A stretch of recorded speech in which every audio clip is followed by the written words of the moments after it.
Selamat sore rekan-rekan, kita akan ke rekan Aris terlebih dahulu. Aris, seperti apa situasi di jalur lintas Sumatera Sitawis sore ini? Ya, selamat sore Diandra. Dapat saya melaporkan saat ini saya sedang berada di lokasi material longsor di daerah desa Desa Sibalanga, Kecamatan Nadia Koting, Kabupaten Tapanuli Utara, Sumatera Utara. Nah, saat ini dapat saya melaporkan bahwasanya di lokasi tersebut ada pengerjaan material dan pencarian jenazah. Dalam satu hari ini, tim dari bom dam satu Bukit Barisan menemukan 6 jenazah. Dalam satu hari ini 6 jenazah dari warga Sibalanga, Kecamatan Nadia Koting. Dandra. Baik, di sana apakah masih ada warga yang terjebak dan belum dievakuasi, Aris?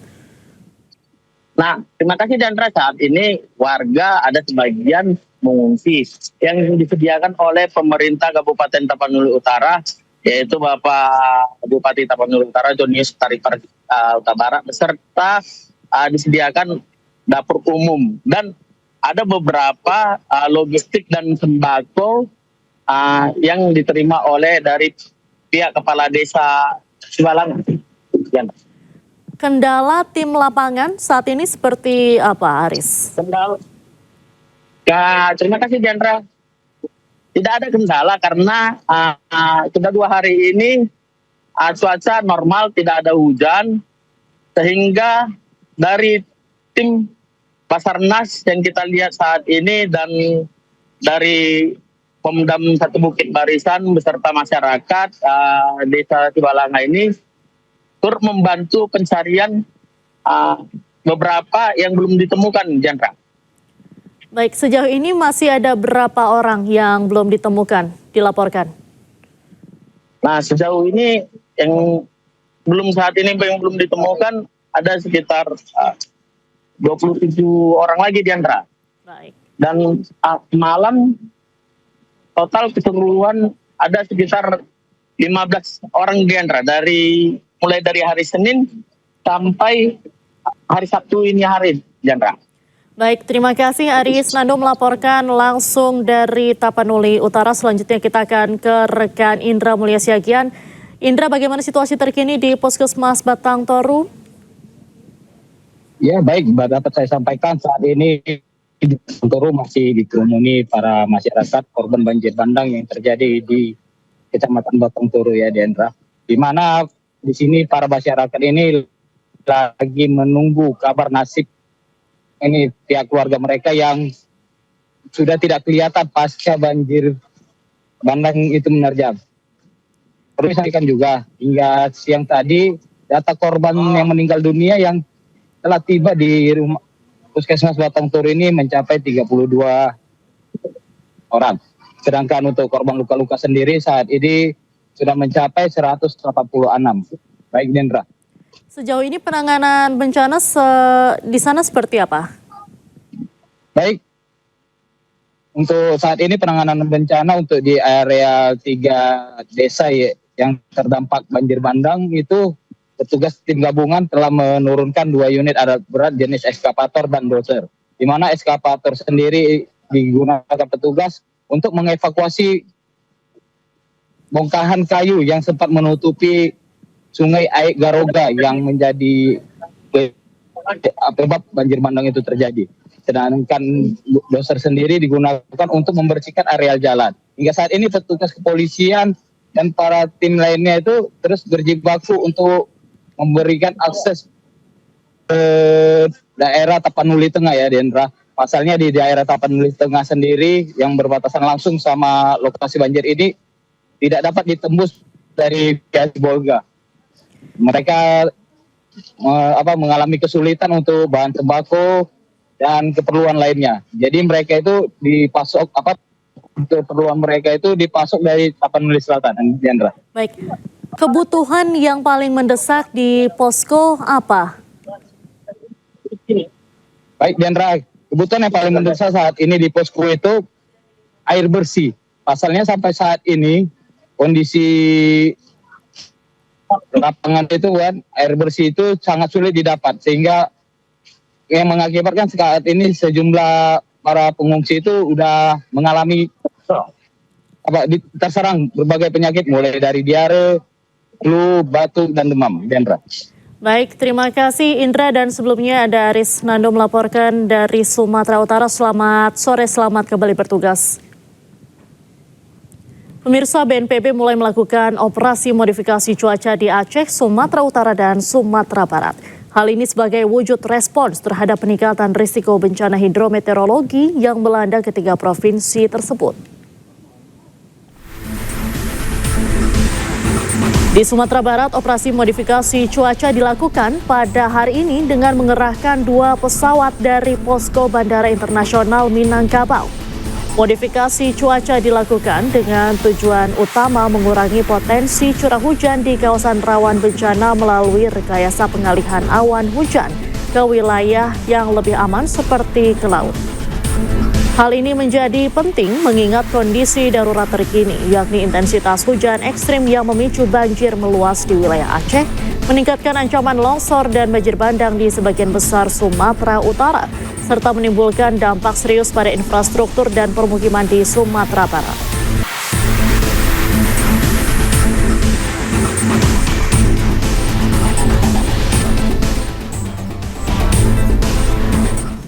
Untuk mengetahui kondisi terkini bencana banjir dan longsor, sudah ada rekan Budi Sunandar dari Kabupaten Batu Buswak, Kota Padang, Sumatera Barat. Selamat sore Budi, bagaimana kondisi banjir di lokasi Anda melaporkan sore ini? Selamat sore Diandra, ya pemirsa, saya berada di lokasi bendungan Gunung Nago, Kecamatan Pau, Kota Padang. Halo. Ya Budi, silakan laporan Anda.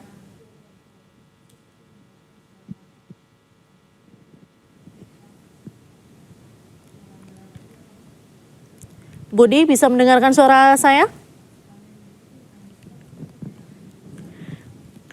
Baik, pemirsa, nampaknya ada kendala komunikasi dengan rekan Budi Sunandar. Kita beralih ke informasi selanjutnya. Banjir bandang terjang Aceh Tenggara, Aceh.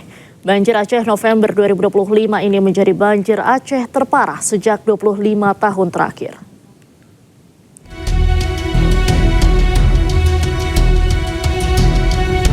Hujan lebat yang tak henti selama sepekan menyebabkan banjir besar melanda Kabupaten Aceh Tenggara. Sebanyak 16 kecamatan dan 98 desa dilaporkan terdampak, sementara 23 warga dinyatakan hilang. Banjir bandang terjadi sejak Rabu malam akibat tingginya intensitas hujan yang mengguyur wilayah tersebut sepanjang pekan. Banjir ini menjadi salah satu yang terbesar dalam beberapa tahun terakhir di Aceh Tenggara, dengan laporan kerusakan fasilitas umum serta terganggunya akses komunikasi dan transportasi.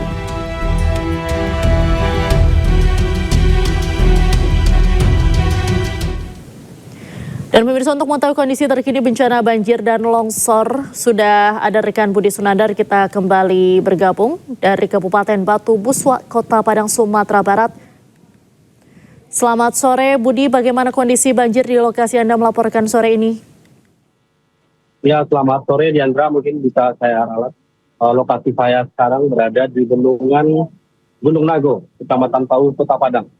Di lokasi ini sebuah bendungan sudah hancur, serta satu jembatan yang menghubungkan daerah Gunung Nago dengan Lambung Bukit terputus.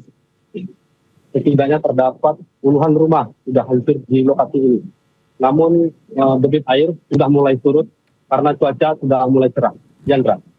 Apakah di sana masih ada wilayah yang terisolir?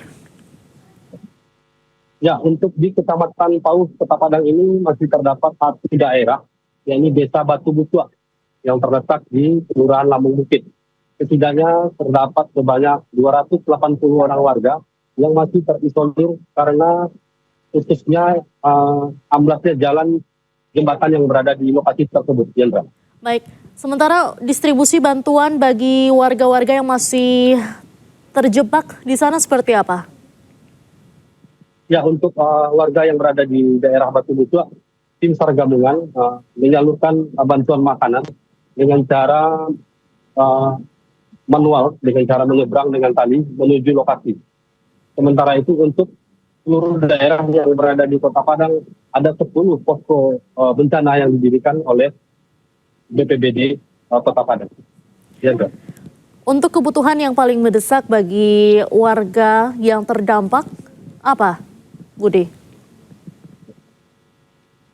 Ya, saat ini saluran air bersih untuk menuju pemukiman warga sudah tertutup.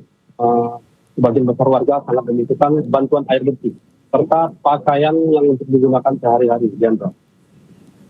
Baik, terima kasih Budi Sunandar melaporkan langsung dari Sumatera Barat. Selamat sore, selamat kembali bertugas Budi. Pemirsa, petugas berhasil mengevakuasi 17 dari 23 korban hilang akibat banjir bandang di Aceh Tenggara, Aceh. Dari 17 korban yang ditemukan, 10 orang ditemukan dalam kondisi selamat, sementara 7 orang lainnya ditemukan dalam kondisi meninggal dunia.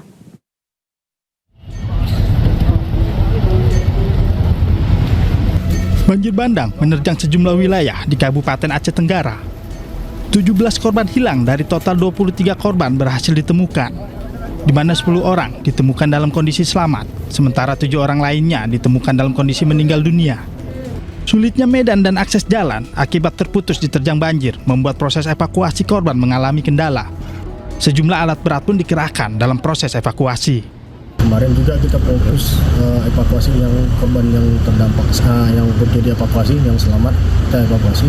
Kemudian menggunakan drone thermal, bila mana itu manusia jenazah bisa terdeteksi dengan thermal itu. Kemudian kita gunakan dengan penyisiran di pinggiran sungai. Itu upaya yang kita lakukan. Hingga Jumat malam, 6 orang lain yang dilaporkan hilang masih dalam pencarian tim SAR gabungan. Dari Kabupaten Aceh Tenggara, Aceh, Medi Arjuna, iNews melaporkan. Pemirsa, pasca banjir dan longsor yang melanda situasi di Sibolga dan Tapanuli Tengah Sumatera Utara semakin memprihatinkan. Kelaparan mulai meluas setelah akses logistik terputus total. Kondisi ini memicu kemarahan warga yang mulai kehabisan stok makanan. Demi bertahan hidup, sejumlah warga terpaksa menjarah beberapa gerai minimarket di wilayah Sibolga dan Tapanuli Tengah. Aksi tersebut langsung mendapat respons cepat dari Polres Sibolga yang segera mengambil alih situasi dengan melakukan pengamanan di lokasi saat aksi penjarahan berlangsung. Hingga kini akses jalan ke sejumlah titik terdampak di Sibolga, Tapanuli Tengah masih terputus akibat longsor besar, jaringan telekomunikasi padam dan pasokan logistik belum bisa masuk maksimal. Warga berharap bantuan pangan, air bersih, dan obat-obatan segera didistribusikan. Untuk melakukan penjarahan. Memastikan saya sebagai Kanit Kamsel bersama anggota tadi pada saat melakukan pengaturan di jalan. Nama dulu Pak. Dan nanti terakhir. Kami dapati para masyarakat sudah berbondong-bondong untuk melakukan penjarahan. Jadi spontanitas kami melakukan pengamanan di seputaran Indomaret dan Alfamidi yang akan dijarah oleh masyarakat yang berdalih mungkin sudah kelaparan akibat bencana. Sekalian kami bersama anggota melakukan pengamanan sekuat tenaga bagaimana bisa untuk mengamankan Alfamidi atau Alfamart yang akan dijarah. Mungkin di saat kami melaksanakan pengaturan, kami upayakan tindakan spontanitas dari kami para Satlantas yang sedang berada di jalan. Lakukan pengamanan.